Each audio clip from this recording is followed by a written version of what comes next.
Yeah. So, good afternoon, audience. Welcome to Thinkly community. Our community is higher education and careers. And as you all know, Thinkly communities is all about creating very meaningful content for our like-minded audience. And these contents are greatly curated from subject matter experts and industry experts. Yeah. So my name is Vijay Sonawane. I'm a higher education consultant. I assist students to get into world's top 100 universities with scholarship, and I'm your host today. So once again, welcome to Thinkly community of higher education and careers. As I was very interestingly, as I was preparing for this podcast, I particularly remember my old days when we used to get salaries. Okay, and we used to go to banks to withdraw those salaries. So a very typical process that you fill up that withdrawal slip, stand in a queue to get your token. Once you get a token, again wait for that token number to get announced, and then go to the cashier and get the cash. Whether it is banking, any operation in banking, investment, there used to be a hell lot of a challenge. And fast forward 30 years now, almost, and look where we are. We are virtually, stopped going to banks, virtually stopped going to any of the investment advisors and things like that. And today, we even stopped carrying our leather wallets. Now our wallets are in our mobile. So that's how, and that's where we have reached. Uh, and this is called as FinTech. And I'm really happy that today we have someone who's a subject matter expert, who's one of the catalysts in this particular industry, uh, Nimish Agarwal. Nimish is a dear friend, and he's a CEO of Laab India Private Limited, one of the leading, I would say, wealth tech and ed tech platform. And he's responsible for overall, strategic management, operational management. He's also involved in product development. Has got a more than 2 decades of experience in banking, in asset management, wealth management, uh, and now he's steadfastly growing his venture, FinLab India Private Limited. Uh, Prior to FinLab, Nimish worked with large financial organizations like Kotak Mahindra, Principal Financial Group, which is one of the America's largest 401k mover. Yeah. So he has a huge background. He's a chemical engineer by education and MBA in finance. And I'm really happy to have Nimish with us today. Uh, and I'm sure with his huge experience across the industry domains, he's going to enrich us to understand what is fintech, and then take us through few stats, few growth indicators, and convince us as to how this is a great space for careers. Okay. For the people who would like to come into this, who still at the college level or a high school level, or even the people who are still in the industry but maybe would like to move to fintech as a space. Yeah. So, Nimish, welcome and thank you very much for joining us. And it's really a pleasure to have you on board. So, let me ask you a sort of a comprehensive understanding from you as to what is fintech, what it constitute, how would you describe the overall landscape, and what are the factors that has contributed to such a phenomenal or a rapid growth? Over to you. Eh, thanks, Vijay, for having me today. Thanks a lot, and thanks to the Thinkly platform.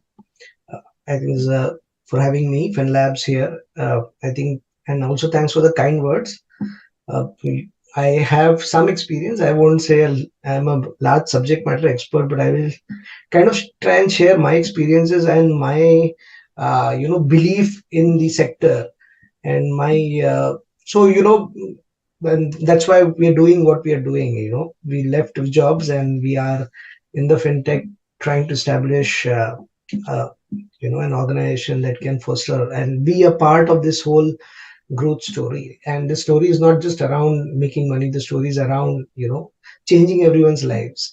So Vijay was giving a very very apt example of how one used to withdraw salary when it used to hit the account, and how you go, and now we all know how we know the experiences. So that's the impact that fintech has created. I think statistics and other things are good proof points in to be put in presentations when you put, or good for the BCG and McKinsey researchers. But I think everyone here, everyone would just know and feel the impact. I mean, when we go and buy even the smallest of the stuff at smallest of the vendors, we know that they are also able to not accept cash. I mean, they will tell you that okay, you can pay cash. If you don't have cash, you can just do a GPay or a phone pay or something like that. And that's the brilliance of fintech. That's the impact. I mean, that's a very lowest denominator example maybe that fintech has created, and many many more. I mean, not just in India and across the globe.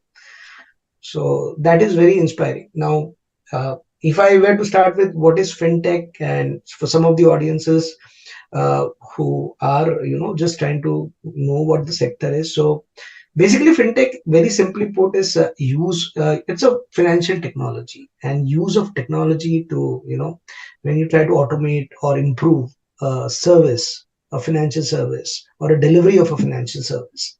That is what is fintech in the most simplest of terms. So I think fintech has gone through. If you look at fintech and if you look at innovation cycle, what was the original need when the technology started hitting us? Not just in financial services. I mean, everywhere else.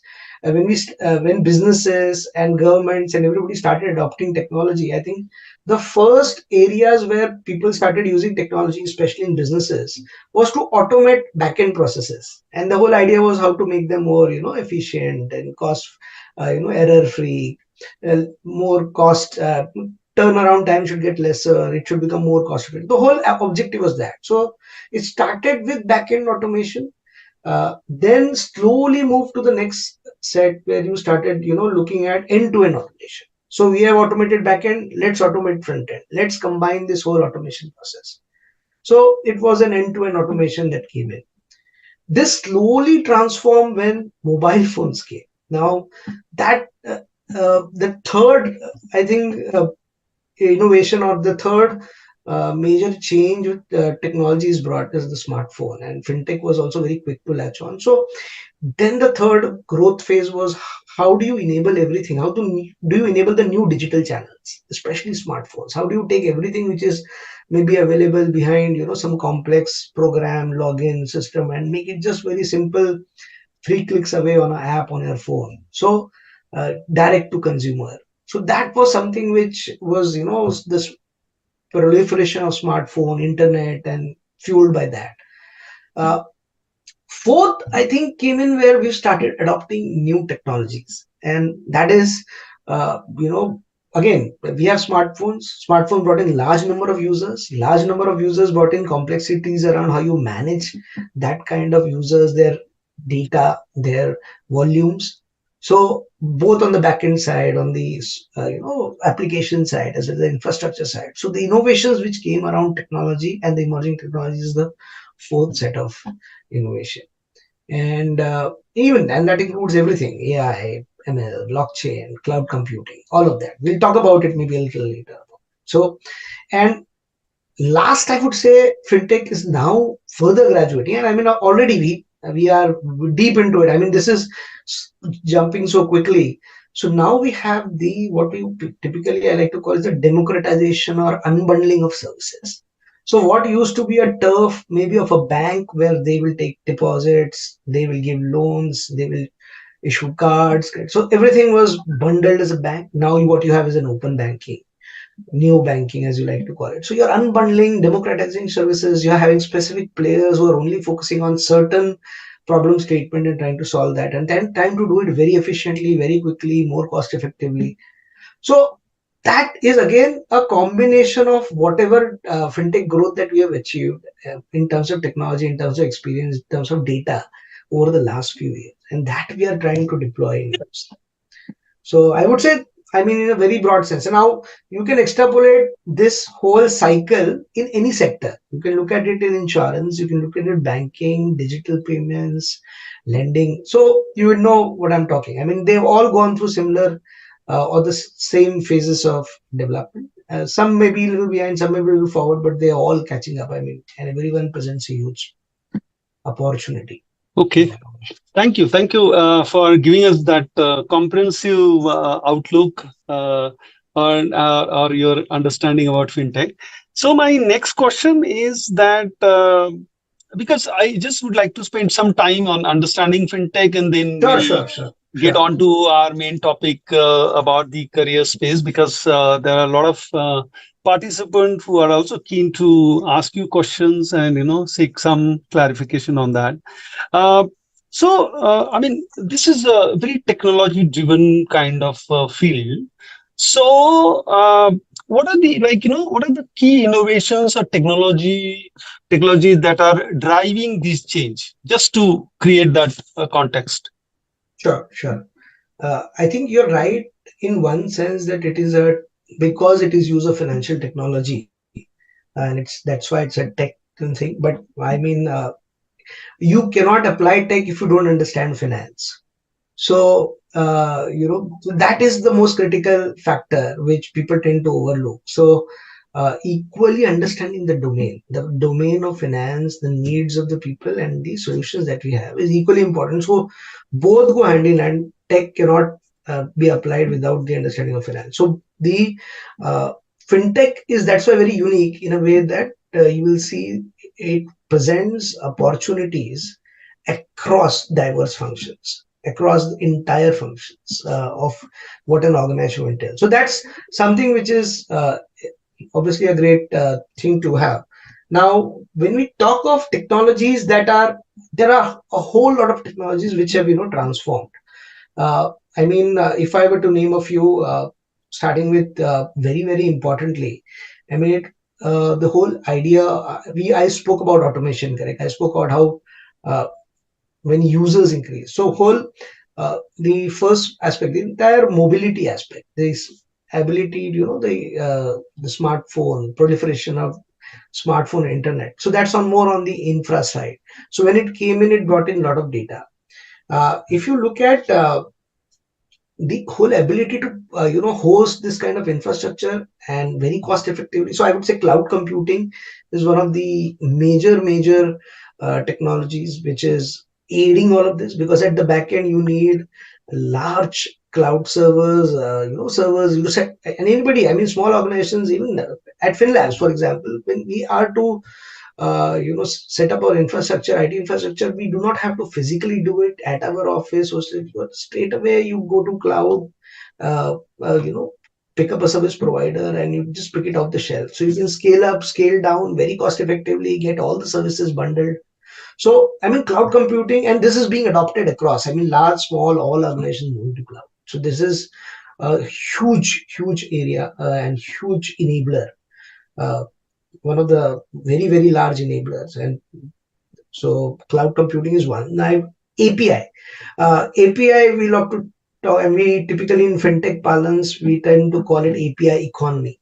So there's a whole economy driven by API. Now we remember the times when, so to quickly say, API is nothing but a bridge between two applications. If you could call it a pipe, you could call it a bridge, which basically connects two applications and let them interact with each other and use each other's functionalities.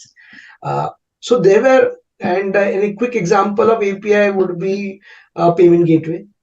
So payment gateway is API you can quickly integrate in your application and just take payments, accept payments. So that's a quick example. The whole India stack, and when we say India stack, the whole Aadhaar, DigiLocker, UPI enabled, all payment gateways, and so all these are very and simple and most used examples of API. And what this has done is it has completely enabled us to, not go through those development. So I don't need to develop a payment gateway, or I don't need to struggle with what technology your payment gateway is and what technology my application is built. It just simply, very simply connects any two diverse applications and let them work with each other very efficiently. And again, when we say economy, what it also does now, uh, you are able to access API at a cost. Every transaction you do, you pay a very small cost. So that is, that is the kind of proliferation and scale that API economy can support. So faster time to market. So that's another one. Uh, we have heard of big data. We spoke about so much data which comes now. Typically, any business we do, you will get a lot of data. When we do financial business or fintech is done, there is huge amount of data which comes. And data is typically, when we say big data is typically characterized by the volume, and the volume is huge. Terabytes and zettabytes, so it goes into huge volumes. The velocity at which you need to process the data is, so it typically is volume, velocity, and variety. And the information that you get is also very diverse. So this very diverse set of data. So the ability to take all this data, process it very fast, and make sense out of all this is typically what they like to call it big data analytics. And this is another huge area which is coming, obviously, and it's being done across, not just in fintech, but fintech, obviously, the use cases are very, very straightforward. You analyze data, you can predict consumer behavior, you can know their tastes, you can know risk areas. So big data is again a huge area. And you can assume, I understand, since the data is huge, it will require huge processing capabilities. That's Yeah. what cloud will support. So that's how they are intertwined. Uh, and Talking further, I mean, another set of technology that I can say and which started was automation. So we spoke. So there's something that we typically like to call robotic process automation.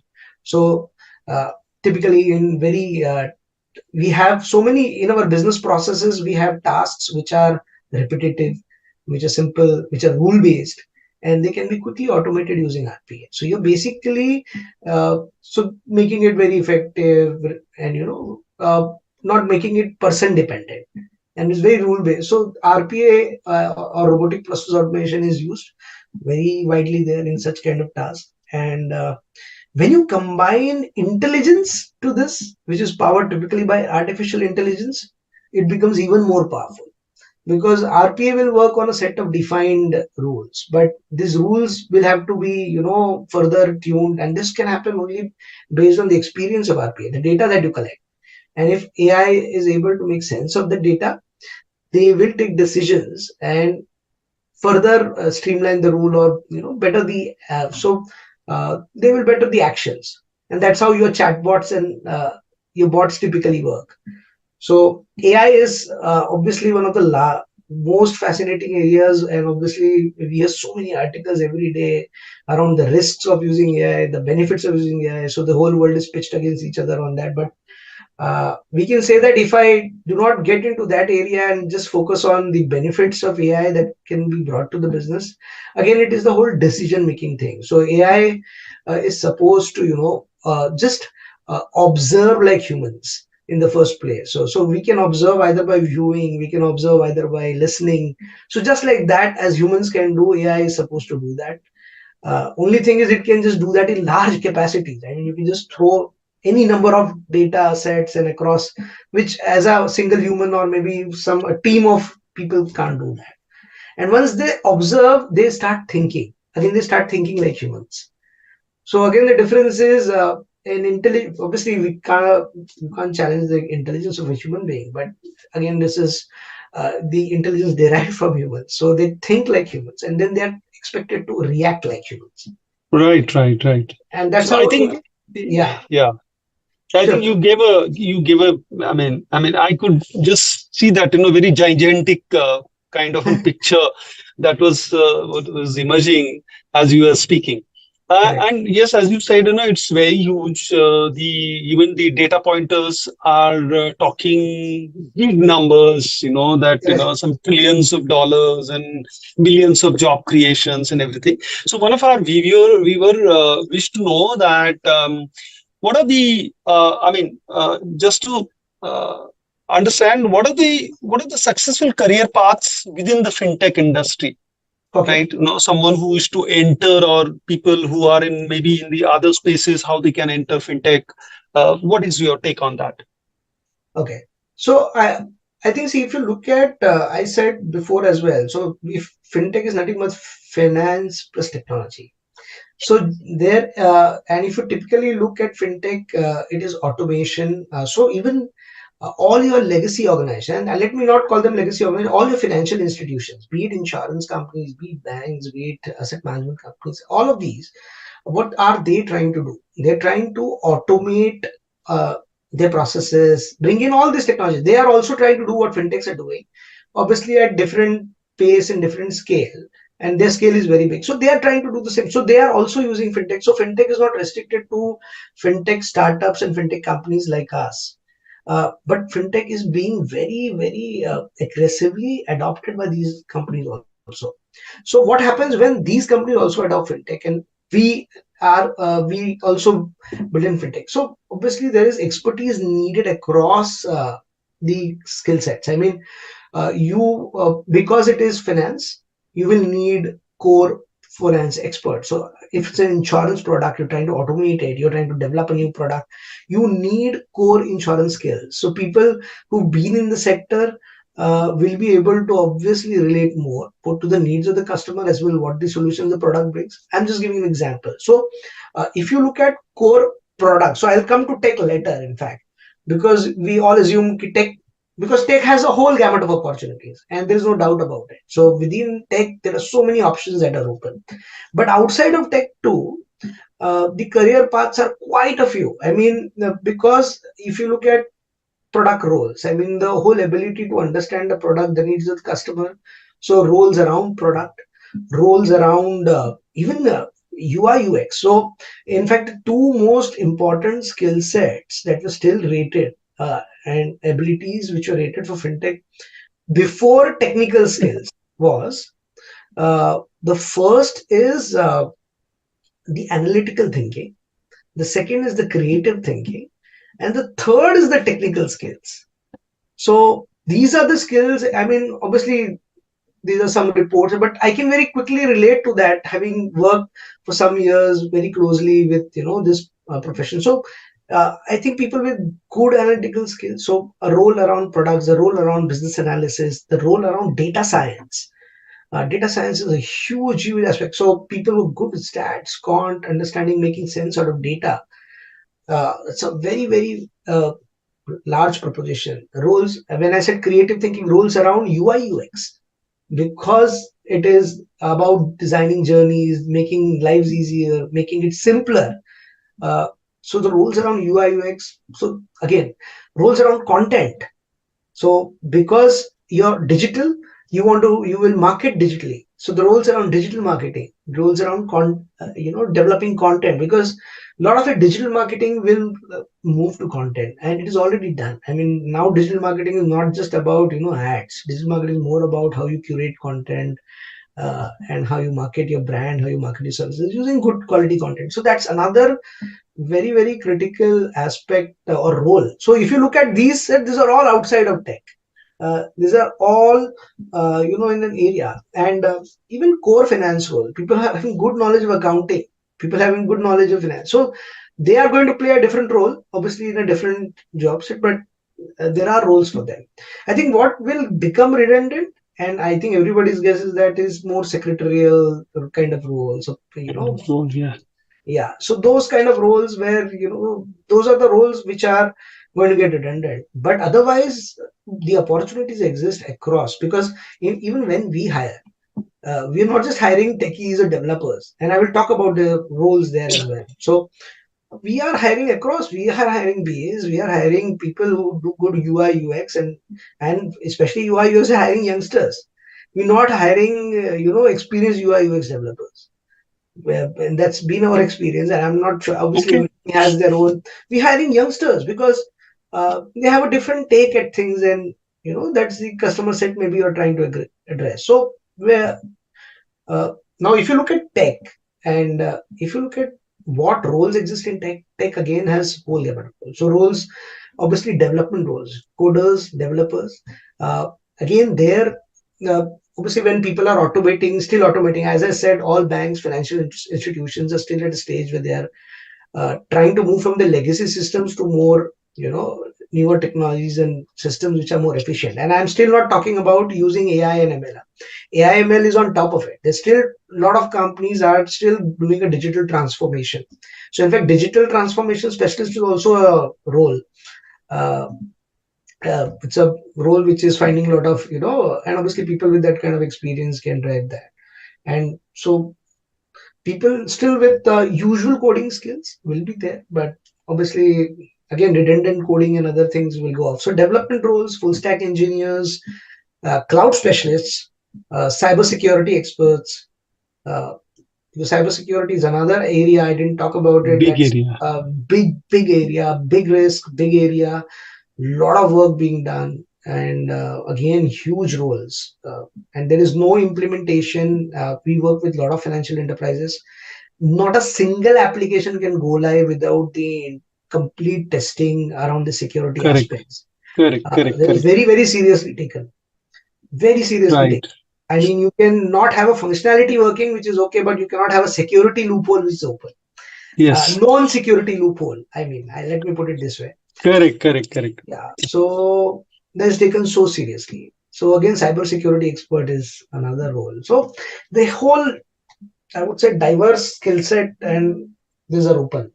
If I would like to. Okay, so great. I mean, I think you covered it all, everything. I mean, right from the essential skills to the technology and the kind of expertise. So I'm sure like this can give us good idea. I mean, for the audience as well as I mean the matured audience as well as the student audience to carve their path and plan their future journey. I have one question. You talked about coding. You talked about AI, and nowadays we also talk about generative AI like ChatGPT. I mean, applications like ChatGPT, Bard, and everything. Now, tell me. I mean, will these kind of application. I mean, you also talked about robo advisory. Will these kind of technologies, as they are the emerging trends, will they take away jobs? Will they really impact adversely on the technology? I mean, some of the people on the technology side. See, I think it's a matter of personal opinion, and my personal opinion is it will impact certain jobs. So typically, again, it's a personal opinion, but like I said, now I did mention that content creation is a huge, uh, hugely important area when digital marketing is to be done. Now, generative AI is helping generate content so easily. So easily. I mean, if users and any users who have used generative AI and they've generated content, for example. So it is very difficult and it will become increasingly difficult to distinguish naturally created content from generative AI content. I mean, that's one of the challenges, and we face that. I'm just giving an example. Now, some people say, okay, we are content subject matter specialists, we'll use the generative AI in a way to generate, better quality content to aid, and maybe then. So these are all arguments, but I don't have an answer to that. But it will, somewhere make delivery of certain roles challenging. So, what tasks generative AI will be able to do? Obviously, you will require the normal people to upgrade their skill sets if they have to get better than generative AI, and obviously these jobs will become redundant. So it will cause redundancy. In my mind, there is no doubt about it.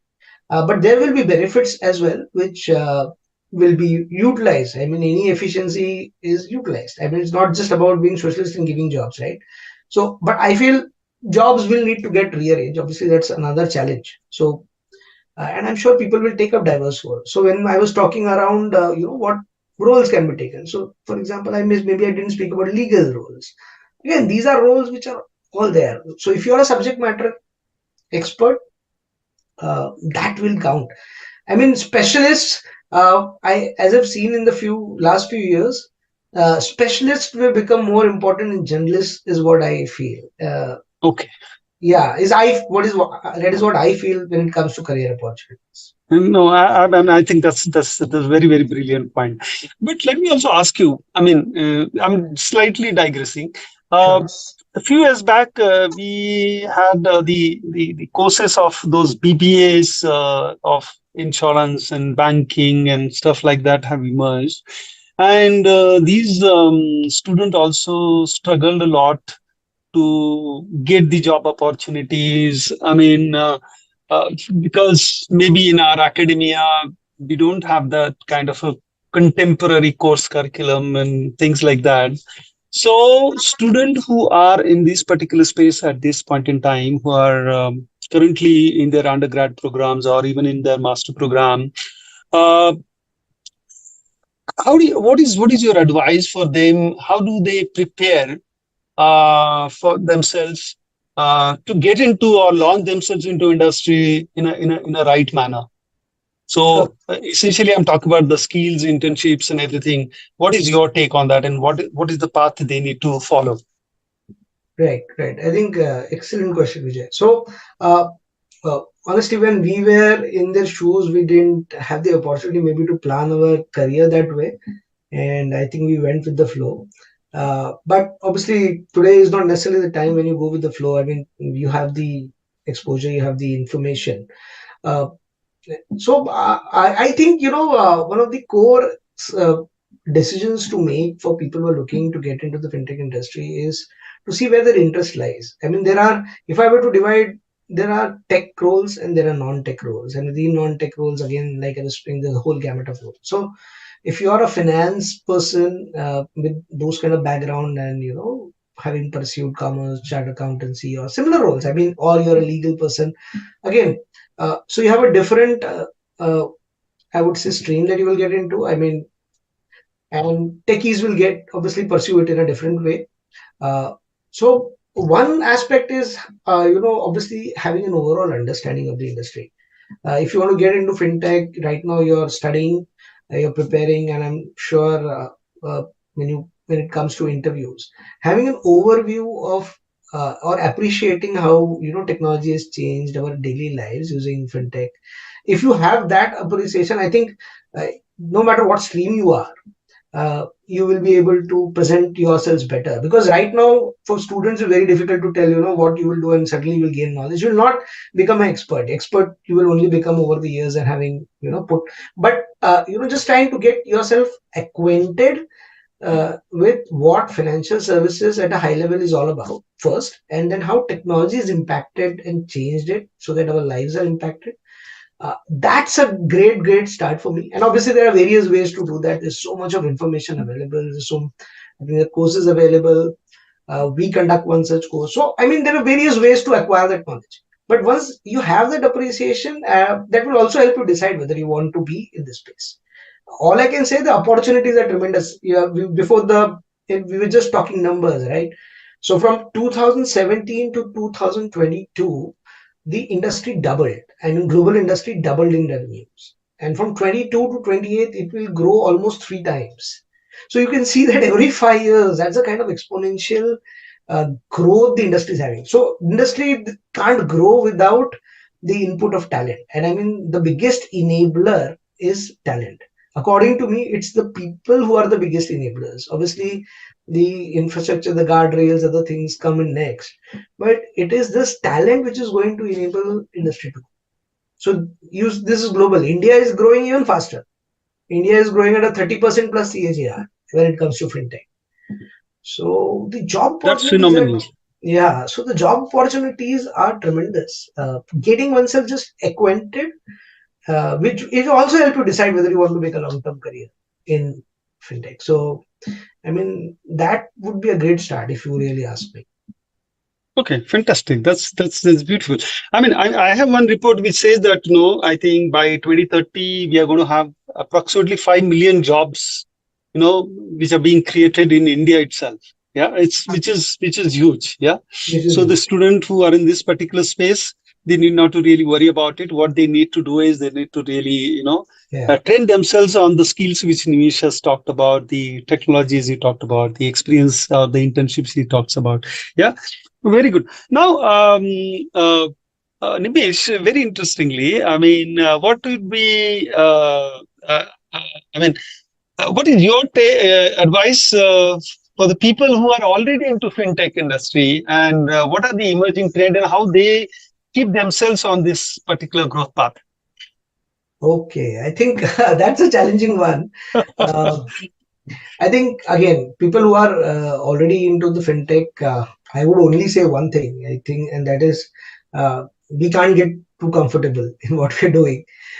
This is an extremely disruptive phase, very disruptive phase, and with the evolution, I mean, we're talking so many technologies, and uh, at least I cannot particularly, envisage what will happen 2 years, 5 years down the line. But I know one thing for sure: change is going to be a constant.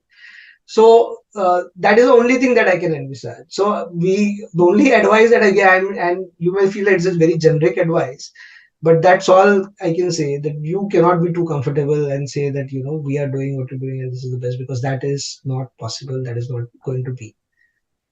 So we have to be prepared for change, and Correct. either we drive the change or the change will drive us. Will So, drive us. so I mean, that's what it is. I think, yeah, I think this is a great point to kind of, move towards our conclusion.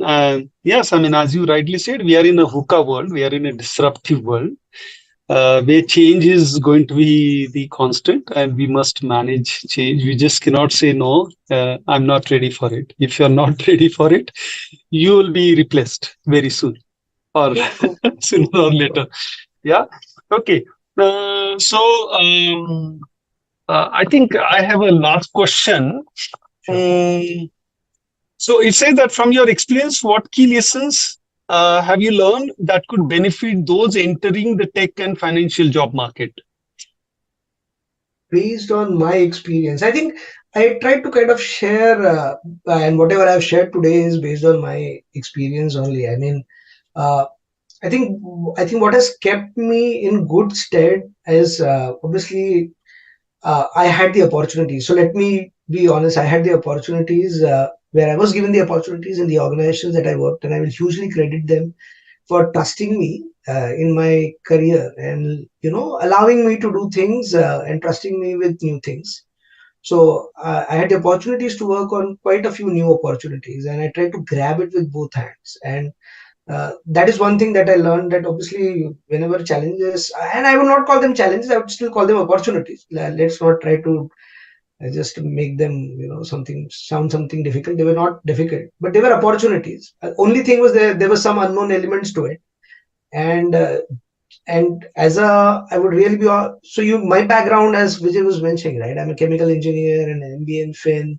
The only reason I left engineering to pursue MBA Fin was I realized very early in my engineering career that, I'm not going to be a great chemical engineer. Let's focus on what I think I would be better.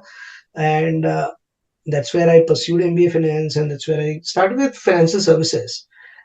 So, very early, when I got into this and, was given the opportunities, I tried to understand and be at the core of try to just get the knowledge of the business much, much more. So, whatever role you are, whether it is technical, whether it is non-technical, if it is business, the key is to understand it, and grab the opportunities that you have. I mean, you have to be very sound with the fundamentals. That is the most important aspect. Obviously, work hard and other things can't be underplayed at any point.